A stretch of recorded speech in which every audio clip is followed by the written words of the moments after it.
આદિવાસીઓના બંધારણીય અધિકારો જ્યારે સરકાર આપવા નથી માંગતી, આજે પણ જળ જંગલ જમીન આદિવાસીઓનું છીનવાઈ રહ્યું છે. આજે પૂંજીપતિ ઉદ્યોગપતિઓની નજર અમારા જમીનો પર, અમારા જંગલો પર છે. ત્યારે હું તમને સૌને આજના દિવસે આબાદિત કરું છું કે આ વિસ્તારમાં જીઆઈડીસીમાં લિગ્નાઇટ નીકળે છે, નર્મદા ડેમમાં આપણે પુષ્કળ પાણી છે, જંગલ છે, છોટાઉદેપુરમાં રેતીની લીજો છે, યુરેનિયમ છે. અને જો સરકાર આપણો વિકાસ નહીં કરશે તો આવનારા દિવસોમાં તૈયાર થઈ જજો. આ સરકારો પરથી આપણે 29મું રાજ્ય અલગ બનાવીશું અને એની રાજધાની કેવડિયા બનાવીશું. મારા સમાજના યુવાધનને પણ કહેવા માંગુ છું, તમારી યુવા શક્તિ, તમારું જોમ જુસ્સો, તમારું સાહસ તમારા કેરિયર બનાવવા માટે વાપરો. તમે ઉઠી બેઠા બાઇકો લઈને પ્રવાસમાં નીકળવાનું, પાર્ટીઓ કરવાની, જલસા કરવાની, નાચવાની, કૂદવાની ચામધામની યાત્રા બંધ કરી દેજો. આ વડીલોને પણ હું આગ્રહ કરું છું, આવા રખડતા છોકરાઓને ઉભા કરી દો, એમને ભણાવો, ગણાવો, એમનું કેરિયર બનાવવામાં આપણે લગાડવું પડશે. જે લોકો આપણા આદિવાસી સર્ટી પરથી નોકરી પર લાગેલા છે, એ નોકરી કરનારા મારા સાથી મિત્રોને પણ હું બે હાથ જોડીને વિનંતી કરું છું. આદિવાસીના દાખલા પર આપણને નોકરી મળી છે, આપણને શિક્ષણ મળ્યું છે, ત્યારે આદિવાસીની અસ્મિતાનો સવાલ હોય, આદિવાસી સંસ્કૃતિ બચાવવાની વાત હોય, આદિવાસીની જળ જંગલ જમીન બચાવવાની વાત હોય, તમામ લોકોએ આવનારા દિવસોમાં એક મંચ પર આવવું પડશે અને તમને કંઈ થશે તે દિવસે આ ભીલ પ્રદેશ મુક્તિ મોરચો તમારી હાથે આવીને ઉભો રહેશે. હું ધારાસભ્ય બન્યો છું, સમાજના આદિવાસી દાખલા પરથી હું ધારાસભ્ય બન્યો છું. મારી ડેડિયાપાડાની બેઠક આદિવાસી રિઝર્વ બેઠક છે અને સમાજની દેનથી, સમાજના આશીર્વાદથી હું ધારાસભ્ય બન્યો છું. એટલે સમાજ માટે બોલું છું. તે દિવસે મારી પાર્ટી મારા આદિવાસી સમાજ માટે બોલતા રોકશે, તે દિવસે પાર્ટીના ઝંડા અને પાટિયા સૌથી પહેલા ચૈતર વસાવા ઉતારી દેશે. એટલા માટે બીજી પાર્ટીઓમાં રહેલા નેતાઓને પણ કેમ છું, ટિકિટ ટિકિટ ટિકિટ ટિકિટ કરીને કેટલી સુધી ગુલામી કરશો? ટિકિટ તમે આપશે પાર્ટી, તમે ફોર્મ ભરશો, પણ જે દિવસે આદિવાસીનો જાતિનો દાખલો નહીં હોય તે દિવસે તમારું ફોર્મ પણ પાસ થવાનું નથી. એટલા માટે ઘણા લોકોને મારી વાત કરવી લાગશે. બેન્ડવાળા મિત્રોને પણ કેમ છું, આદિવાસી વિસ્તારોમાં 250 બેન્ડ છે. 250 બેન્ડના જે મેન છે રોકીસ્ટારના બેન્ડ પિન્ટુભાઈને પણ વિનંતી કરું છું, 1.5 લાખ રૂપિયા, 1,20,000, 1,30,000 આટલી બધી ફી લેવાનું તમે પણ બંધ કરજો. બહુ બધી રજૂઆતો આવે છે, એટલે બેન્ડવાળા મિત્રોને પણ વિનંતી કરું છું, માપનું ડીજે રાખજો, માપનું સાઉન્ડ રાખજો, માપના કલાકાર રાખજો, પણ આપણા લોકોને પોસાય એ ભાવ રાખજો. નહીં તો આવનારા દિવસોમાં આ વિસ્તારમાંથી બેન્ડ વાજા પણ અમે બહિષ્કાર કરીશું.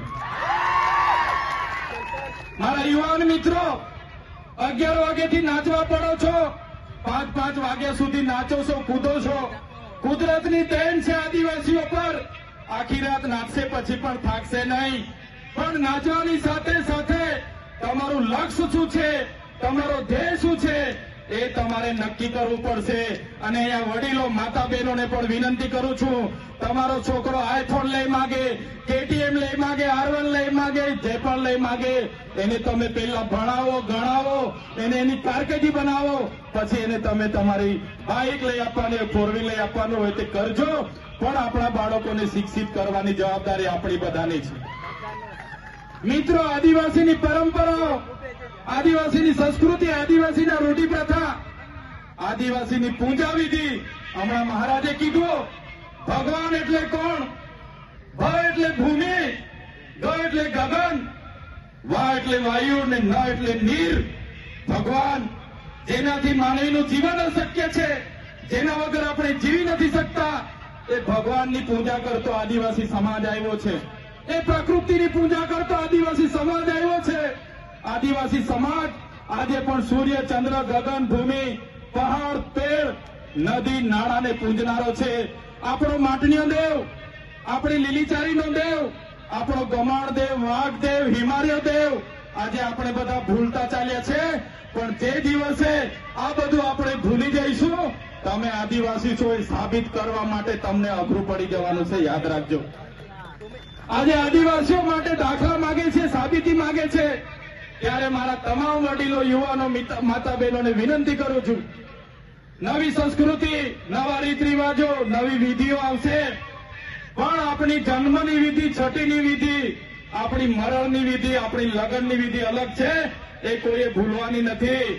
તમને કડવી લાગશે, ચૈતરભાઈની વાત બધાને કડવી લાગશે, પણ તમને એ પણ ખુલાસો કરું, જ્યારે તમે દવા પીવશો, બીમાર પડો ને દવા આપવામાં આવે, દવા કડવી લાગશે, પણ એ તમારો ઈલાજ થાય છે. એ જ રીતના કહેવા માંગુ છું, આવનારા દિવસોમાં આદિવાસી તરીકે જો તમારા રીત રિવાજો, તમારી રૂઢી પ્રથા, તમારી પૂજા વિધિ આપણી આ જો આપણે બધા ભૂલી જઈશું, તે દિવસે આદિવાસી તરીકે આપણે મટી જઈશું અને ચોપડાઓમાં અને મ્યુઝિયમમાં આદિવાસીઓ રહેશે અને આપણા લોકો આદિવાસી તરીકે મીટી જશે.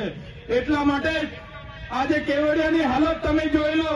આવનારા દિવસોમાં માલ સામોટની હાલત થવાની છે, પછી ડેમ મોગરાની હાલત થવાની છે.